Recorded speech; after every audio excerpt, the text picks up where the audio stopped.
പഠിക്കാൻ പോകുന്നത് നഞ്ചൊക്കെ വെച്ചിട്ട് ചെയ്യുന്ന ഈ ട്രിക്കിന്റെ ട്യൂട്ടോറിയൽ വീഡിയോ ആണ്. എങ്ങനെ ചെയ്തത് നോക്കാം. സിമ്പിൾ ആണ്.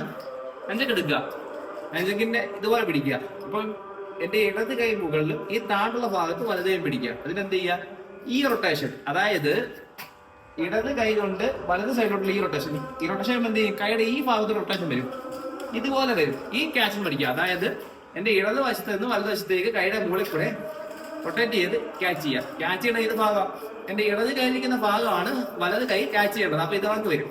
ഈ ക്യാച്ച് ഒക്കെ എന്ത് ചെയ്യുക, റൊട്ടേറ്റ് ചെയ്ത് ഫ്രീ ആയിട്ട് ഭാഗം ഇടത് കൈ താഴെ കൊണ്ടുപോയി പിടിക്കുക. അപ്പൊ വലത് കൈ മുകളിലും ഇടത് കൈ താഴെയും വരും.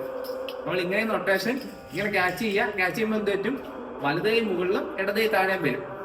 ഇനി എന്ത് ചെയ്യാം, ഈ മുകളിലുള്ള ഈ ചെയിന്റെ ഭാഗം എന്ത് ചെയ്യാ, ഈ താഴെയുള്ള ഇടത് കൈയുടെ മുകളിൽ കൂടെ ഇതുപോലെ റൊട്ടേറ്റ് ചെയ്യുക.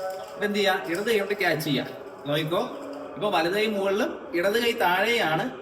ഈ വലത് വശത്ത് നിന്നും ഈ ചെയിന്റെ ഭാഗം ഇടത് കൈയുടെ മുകളിൽ കൂടെ, താഴെയുള്ള ഇടത് കൈയുടെ ഈ മുകൾ ഭാഗത്തൂടെ റൊട്ടേറ്റ് ചെയ്യുക. ഈ ഭാഗം ഇടത് കൈ കൊണ്ട് ക്യാച്ച് ചെയ്യുക. നമ്മുടെ കയ്യിലിരിക്കുന്ന ഈ ഭാഗം റൊട്ടേറ്റ് ചെയ്ത് ഈ ഭാഗം കൊണ്ട് ക്യാച്ച് ചെയ്യുക. ഈ ക്യാച്ച് ഒക്കെ എന്ത് ചെയ്യുക, ഈ ഫ്രീ ആയിട്ടുള്ള ഭാഗം വലത് കൈ താഴെ കൊണ്ടുവന്ന് പിടിക്കുക. നമുക്ക് രണ്ട് കാര്യങ്ങൾ പഠിച്ചാൽ മതി. ഞാൻ ഒന്നുകൂടി പറഞ്ഞുതരാം.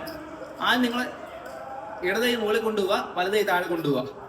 ഇടത് ഭാഗത്ത് നിന്ന് വലത് ഭാഗത്തേക്ക്, ഇടത് ഭാഗത്ത് നിന്ന് വലത് ഭാഗത്ത് ഈ റൊട്ടേഷൻ, അതായത് ഇടത് ഭാഗത്ത് നിന്ന് വലത് ഭാഗത്ത് ഈ റൊട്ടേഷൻ ചെയ്തിട്ട് ഈ ഭാഗം എന്റെ ഇടത് കൈക്കുന്ന ഭാഗം എന്ത് ചെയ്യുക, വലത് കൈ ക്യാച്ച് ചെയ്യുക. അപ്പൊ വലത് കൈ മുകളിൽ പോകും, ഇടത് കൈ താഴെ വരും. ഈ താഴെ വരുന്ന ഇടത് കൈ കൊണ്ട് എന്ത് ചെയ്യുക, താഴെയുള്ള ഈ ഭാഗം പിടിക്കുക.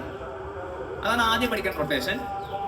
നമ്മൾ ഇതിനൊക്കെ പിടിക്കുന്നു, ഇവിടുന്ന് നേരെ ഇങ്ങോട്ട് റൊട്ടേറ്റ് ചെയ്യുന്നു. റൊട്ടേറ്റ് ചെയ്ത് ഒരു ഫ്രീ ആയിട്ടൊരു ഭാഗം വരുന്നു, അതെന്ത് ചെയ്യുന്നു, ഇടത് കൈ ക്യാച്ച് ചെയ്യുന്നു. ഇനി തിരിച്ച് നേരെ വലത് കൈ മുകളിലാണ്, ഇപ്പൊ ഇടത് കൈ താഴെയാണ്. ഈ വലത് കൈ കൊണ്ട് ഇടത് കൈ മുകളിലോട്ട് കറക്കുക. വലത് കൈ കൊണ്ട് കണ്ട് ഈ ഭാഗത്തൂടെ റൊട്ടേറ്റ് ചെയ്യുക. അപ്പൊ എന്ത് ചെയ്യുക, ഈ വലത് കൈ ഇരിക്കുന്ന ഭാഗം എന്ത് ചെയ്യുക, ഇടത് കൈ ക്യാച്ച് ചെയ്യുക. അപ്പൊ ഈ ഒരു ഭാഗം ഫ്രീ ആയിട്ട് വരും. ഈ ഫ്രീ ആയിട്ടുള്ള ഭാഗം എന്ത് ചെയ്യുക, വലത് കൈ കൊണ്ട് ക്യാച്ച് ചെയ്യുക. ഈ രണ്ട് റൊട്ടേഷനും ചേർത്ത് ചെയ്യുന്നതാണ് ഈ ട്രിക്ക്. എന്തായാലും മനസ്സിലായെന്ന് വിചാരിക്കുന്നു. അടുത്ത വീഡിയോയിൽ കാണാം. ബൈ.